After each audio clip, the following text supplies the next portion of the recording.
પ્રેમ પ્રણામજી સુંદર સાથજી, આપણી રહેણીના આ ભાગમાં આપણે જાણીશું કે આપણી કેવી રહેણી હોવી જોઈએ, જેથી શ્રી રાજશ્યામાજી અને પરમધામના 25 પક્ષ આપણા ધામરૂપી દિલમાં વસાવી શકાય. બ્રહ્મસૃષ્ટિની રહેણી આ દુનિયાના લોકો જીવોથી અલગ જ હોય છે. આ જૂઠા સંસાર પ્રત્યે અંધ, મૂંગા અને બહેરા બની જઈને ખોટી પ્રશંસા કે નિંદાથી અલિપ્ત રહી હૃદયમાં ધામધણીને વસાવીને તેમના પ્રેમમાં કુરબાન થઈ જવું. સંસારના જૂઠા સુખોના ભોગથી અલિપ્ત રહી અટલ ઈમાન અને વિના સંકોચે નાનામાં નાની સેવા કરવાની તૈયારી જ બ્રહ્મ સૃષ્ટિઓની સાચી રહેણી છે. અને આપણે જો સાચી રહેણીમાં આવી જઈએ તો આપણા ધામધણી સામેથી આપણો હાથ ઝાલવા દોડતા આવશે. તો આવો આજે આપણે આપણા આત્મિક શ્રવણોથી આ અલૌકિક કથનોને સાંભળીએ.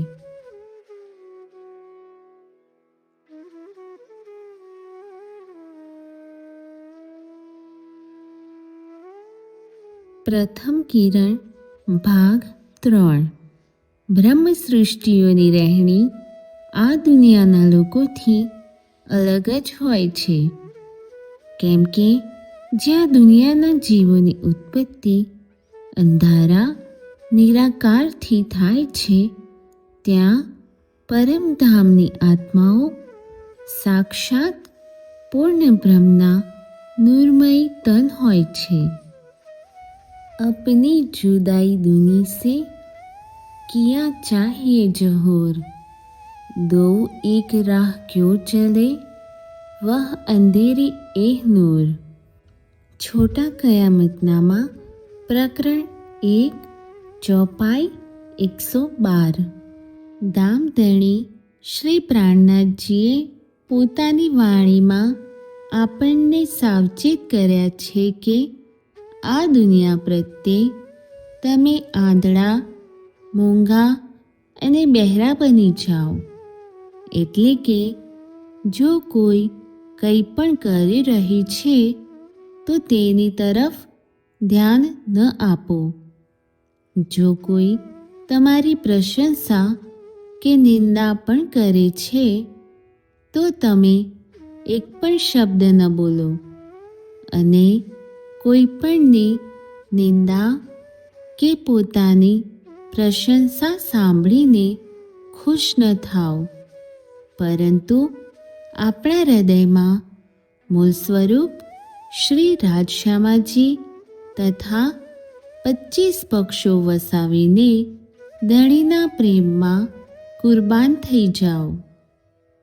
મહામત કહે પીછે ન દેખીએ नहीं किसी की परवाह है, एक दाम हृदय में लेके उड़ाए दे अरवाहे. કિરંતન પ્રકરણ 87 ચોપાઈ 13. આ શરીર, ધન દોલત બધું જ કાળના આધીન છે, પરંતુ શુભ કર્મ અને ઉચ્ચ રહેણીનું ફળ પળ પળ આપણી સાથે રહે છે.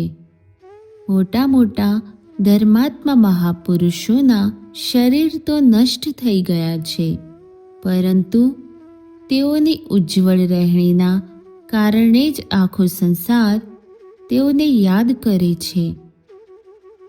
સંસારના જૂઠા સુખોના ભોગમાં લિપ્ત થવાથી ન તો આજ સુધી કોઈ મહાન બન્યું છે અને ન કોઈ બની શકશે, પરંતુ સ્વેચ્છાથી એનો ત્યાગ કરનાર જ મહાન બને છે.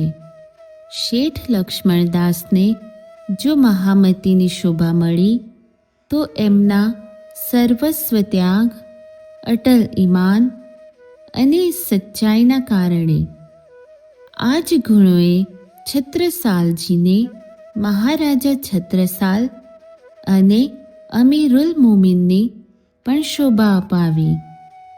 સોનામાં સુગંધની જેમ મહાન રહેણીવાળા હોવા છતાં પણ શ્રી દેવકરણજીએ સુંદર સાથ વચ્ચે જાડું લગાવવા જેવી નાનામાં નાની સેવા કરવામાં પણ કદી સંકોચ નથી કર્યો.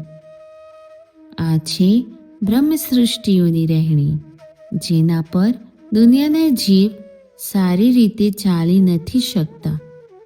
માનવ તન ધારણ કર્યા પછી પણ જેની પાસે વિદ્યા, તપ, દાન, જ્ઞાન, શીલ, ગુણ અને ધર્મ નથી, તે આ પૃથ્વી પર પૂંછડી અને શિંગડા વિનાના હરણની સમાન વિચરણ કરે છે. યેષામ ન વિદ્યા ન તપો ન દાનમ જ્ઞાનમ ન શીલમ ન ગુણો ન ધર્મઃ તે મર્ત્યલોકે ભુવિ ભારભૂતા મનુષ્યરૂપેણ મૃગાઃ ચરંતિ.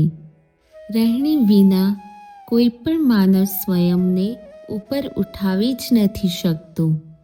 આ સંબંધમાં બાઇબલ કહે છે કે 1000 અધર્મી પુત્રની અપેક્ષા એક ભક્ત પુત્ર સારો. અધર્મી પુત્રની અપેક્ષા નહીં સંતાન મરવું સારું. Do not trust in their survival or rely on their numbers, for one can be better than 1,000.